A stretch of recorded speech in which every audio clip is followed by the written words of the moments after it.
Hey, good afternoon. Welcome back to the Retired Guy's Garage. I'm Jeff Richter.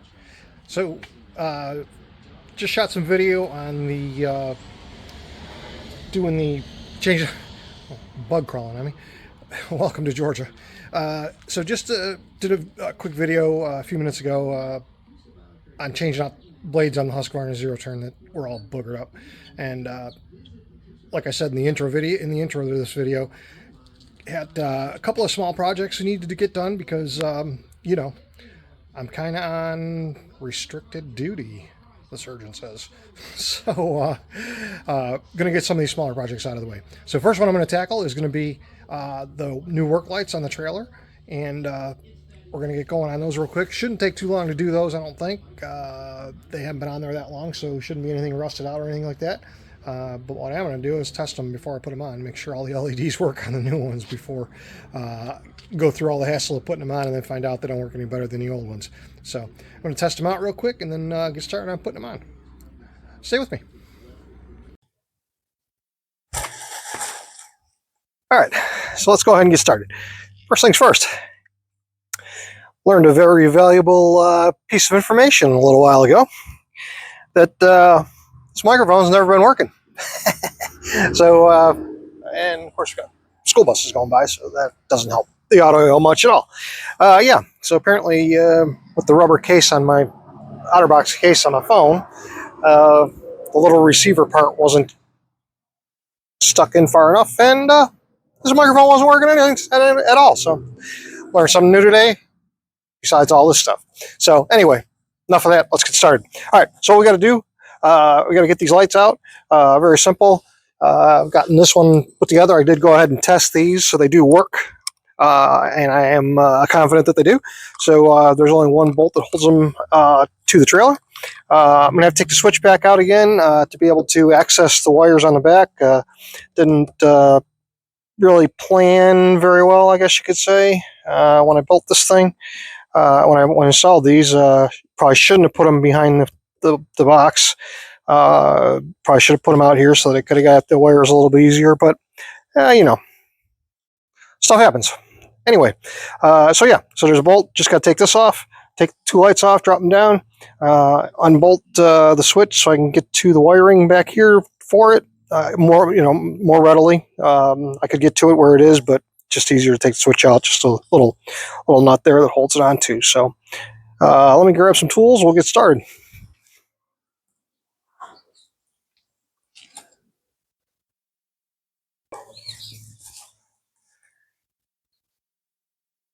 All right, so got the first light mounted.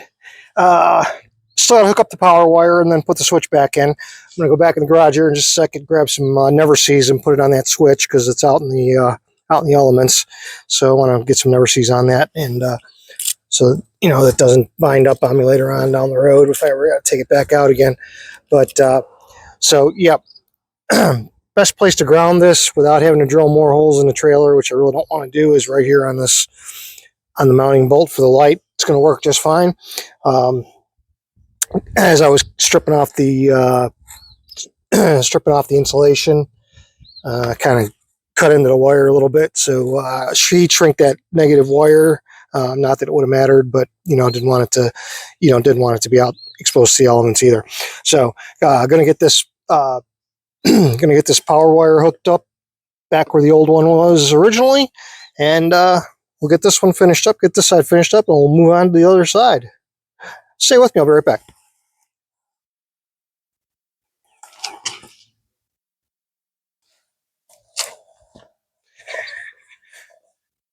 All right, so we got the first one all mounted, ready to go, works great. Just gonna move over on the other side. Other side won't take quite as long, only got just the one wire to connect back in. What I did on this actually, instead of using the solderless butt connectors, which certainly would have saved a lot of time, I went ahead and grabbed the old solder gun out real quick and grabbed some solder. Not even sure. Oh, there's. Grabbed some solder out of my kit and soldered that. Soldered the positive side of this, the positive side connection on this, so that it was good and tight.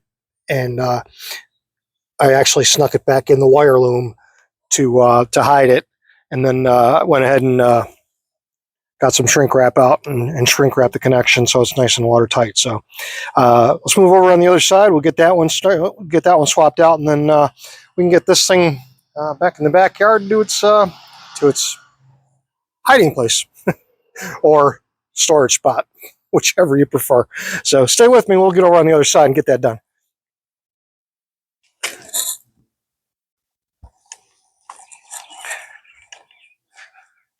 All right, got them all finished up and working. Everything's working just fine. So that's going to do it for this project. And I do have one more thing I'm going to do to this before I take it back, put it back in its parking spot in the backyard. I think I'm going to go ahead and whittle down that rear bar a little bit so that the ramps fit better.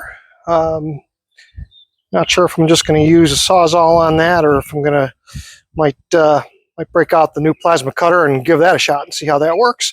But we'll see what happens.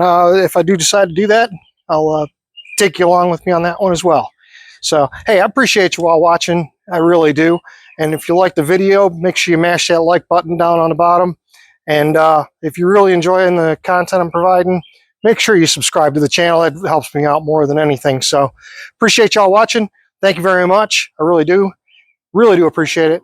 And we'll see you on the next video. Thanks again. Bye-bye.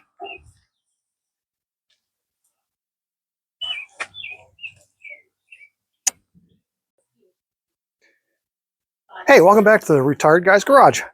I'm Jeff Richter.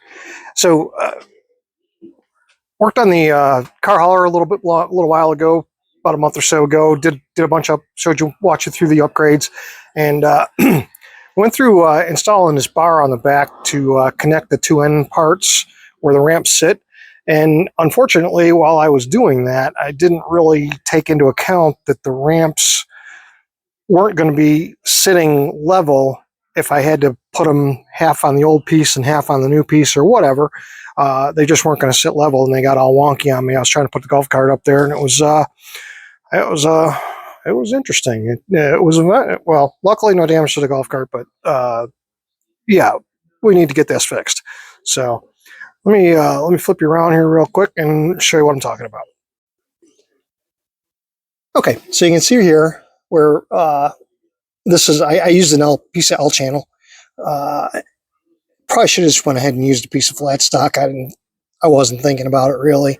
But if you try to put the ramp half here and half here, it kind of starts doing the side-to-side wiggle thing and makes it real unstable. So I want to make sure that doesn't happen anymore. If I'm putting something smaller on here where I need to use this to attach the ramp. So what I'm going to do is I'm going to cut this bottom piece out.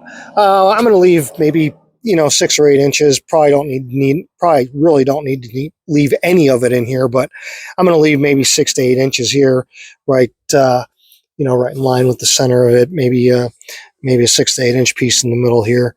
But get rid of all the rest of this so that the ramps will sit down in there and be flat and not wiggle all over the place. So stick with me. I'm going to pop this off, just a couple of bolts here, and pop this off. And I don't know if I'm going to use the I don't know if I'm going to try out the new plasma cutter, or if I'm just going to hit the get a new blade in the Sawzall and do it that way. So stick with me and we'll get started.